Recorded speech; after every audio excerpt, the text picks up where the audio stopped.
biggest reveals in One Piece and one of the most hype building reveals in One Piece by far.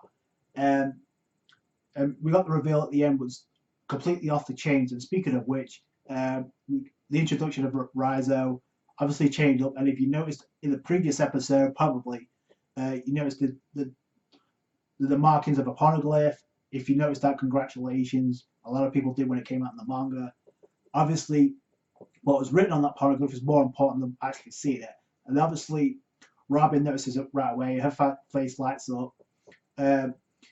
Inuyasha makes reference, we know about you too, Nico Robin, from Ohara. And this goes back to what I was saying previously, a couple of episodes ago, where when we got the new battles for the Straw Hats, it seemed like Robin's was a little bit low considering the fact she's the only survivor of Ohara.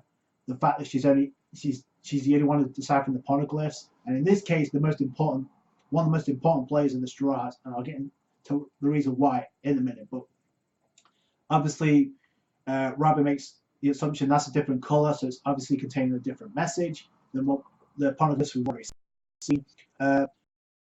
Obviously, some facts of when she's in Ohara, and then she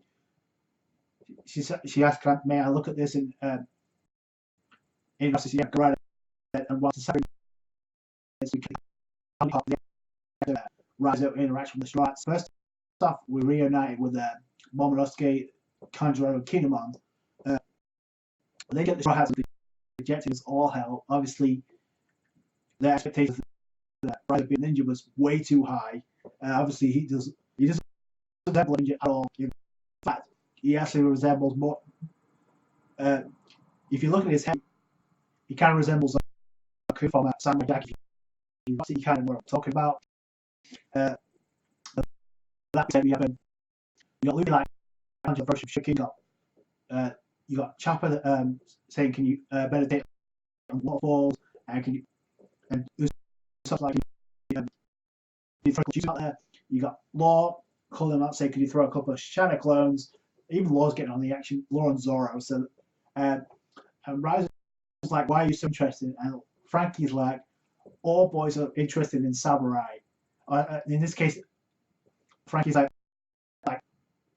"All boys are interested in ninjas," and you're like, everybody's face lights up. So that's kind of funny. And you got Raizo who's complimenting the fact that he knows ninja techniques, but he doesn't know how to pick up ninja girls, so he doesn't know how to put gucci.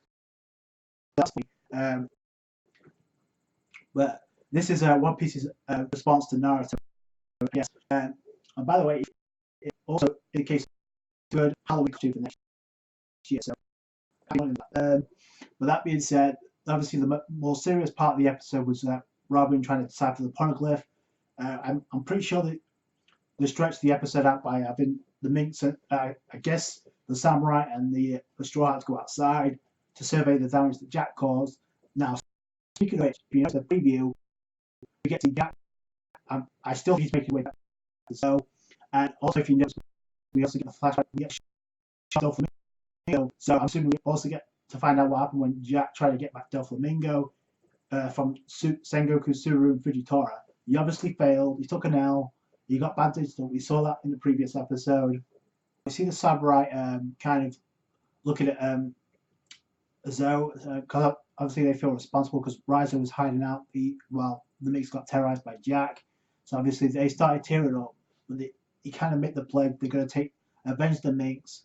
So they're going to avenge the Minks. They're going to have a fight on Wano. So that's set up against some Jack's subordinates, even maybe some of the Calamities as well.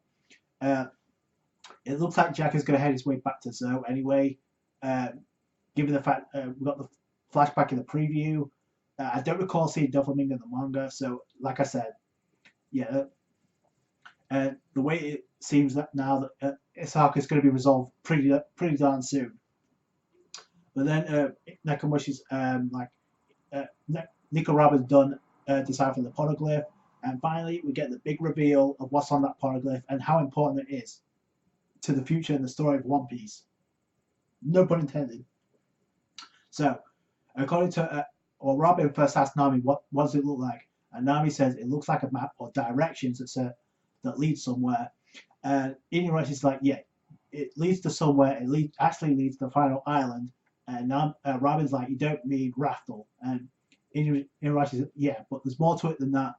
Apparently, you need the other 3 poneglyphs. So there's 4 in total that's in the world. You need to find out what's written on all 4 of them in order to find out the hint about how Inuyasha kind of explains it. It changes the course. And what I mean by that is, well, first off, look at what we got in store now. We have Jesus Burgess, who has found his way to the revolutionary HQ Baltigo. So the Blackbeard pirates are going to invade. They're going to invade Baltigo. Then you have the whole thing with Sanji and the Vince Smoke and the wedding on Whole Cake Island. You still have the whole situation with Kaido and Wano. And like Law said already, this is not a joke. This goes back to the information we learned about the intel of Big Mom, the intel of the Yonko. So Kaido may know that we're already on Zoe. So, and plus you have Jack, and I've said this before, he's probably going to make his way back to Zoe. The fact that we're seeing him on the ship in the previous episode in the preview, we would not be seeing that if Jack wasn't returning to Zoe. We'd be seeing it at the end of the arc. So I'm not. And usually when it comes to the end of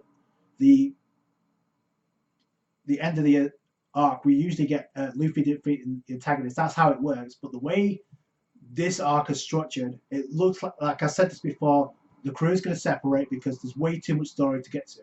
And now this whole thing with the road poneglyphs, the 4 road poneglyphs, how do you get to that without defining the other separate events as well? So the only option is to separate the crew.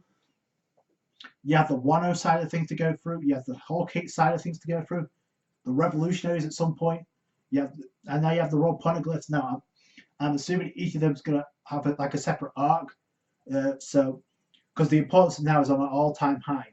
Now, according to the information we get from Inuyasha and what's written on those poneglyphs, there's 4 in total according to Inuyasha. Now, much like this one, the other 3 road poneglyphs all indicate different locations in the same manner, meaning they all point to a certain location. Then, when you learn where those 4 locations are and connect the 4 points on a map, you'll find an intersection. Those lines will cross or intersect at the center, and that's pretty much where Raftel is, according to Inuyasha. And that is where the last island, Raftel, is located, or supposedly located. And we do get a shot of Raftel. So there you go. And now you have like I said, you have the information we got on the road poneglyphs, the intel.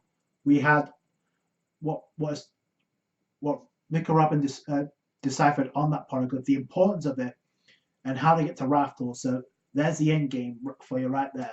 So, and even with Inuyasha's explanation of how to get to Raftel, that doesn't mean it's going to be easy as that. The fact now this is going to highlight how important that Robin and Nami are to the crew. More importantly to Luffy, because if not for them, Luffy would not be able to become King of the Pirates. That's fact. So those are want to make the assumptions of whether Robin and Nami are the weakest. Well, the most effective because they're the only two that have the know-how how to get to Raftel and how to find the final island. So without that, Luffy would not be able to fulfill his dream of becoming King of the Pirates. So take that in consideration. So and I like it because it focuses around Robin and Nami. So it makes them a huge valuable assets for Luffy.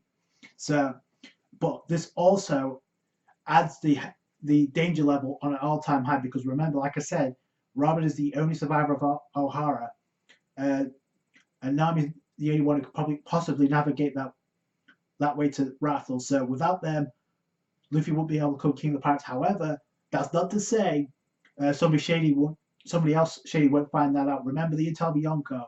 Let's say someone like Blackbeard, who's as shady as they come, he may plot something towards the end. So we know how he likes playing sneaky. He doesn't like playing by the rules. So they may come up with something in the near future. The way this episode kind of sets itself up, it seems like, yes, they are valuable to Luffy becoming King of the Pirates, but also they're huge assets and they could become huge targets in the future. So I know it sucks, but at the same time, you've got to take that into consideration as well. But we'll have to wait and see. Now, let me know what you guys think down below. With the end game in sight, the final island, Raftel, we kind of had some indication of how to get to it, but there's going to be a bit of struggle on the way there. But let me know your thoughts down below. That's it from me. Thank you guys so much for watching. Like this video if you did. Appreciate that. Subscribe to the channel if you haven't. Comment, rate, subscribe. Catch you guys later.